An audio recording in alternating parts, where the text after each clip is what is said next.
In today's video, I'm going to teach you how to fix the opening balance equity in QuickBooks Online. If you've ever found yourself stuck trying to figure out how to correct this in your accounting software, don't worry. I'm here to guide you through the process step by step. By following along, you'll be able to handle this task easily and keep your books accurate. First, let's get started by opening the QuickBooks Online website. If you're already logged in, you're a step ahead. If not, enter your credentials and access your account. Once you're in, we're going to move directly to the Reports section. You'll find the Reports option conveniently located in the navigation menu on the left-hand side. Giving this a click will open a new page. On the Reports page, you'll see a search bar near the top. This makes finding the right report quick and efficient.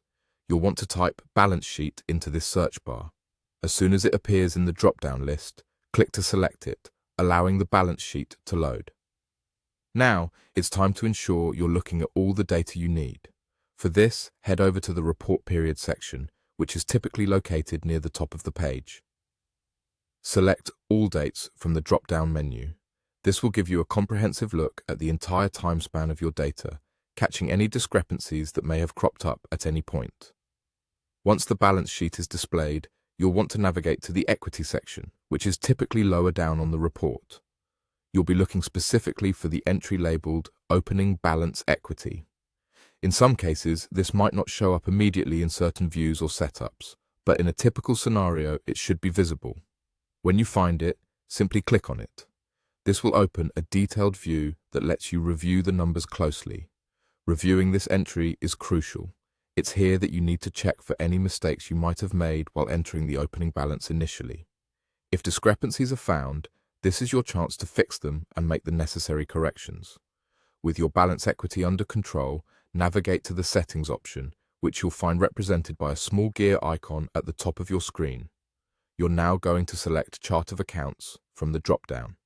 This is where all your financial accounts in QuickBooks are listed. From the Chart of Accounts, identify and select the specific account where you'd like to adjust the opening balance. Click on View Register beside the chosen account to open a detailed ledger view. Here in the register, you'll need to search for the entry labeled as the Opening Balance entry. Once located, you can go ahead and make the necessary corrections directly in the register. By following these steps, you should have successfully fixed the opening balance equity. With this knowledge, your QuickBooks Online records will be in even better shape going forward.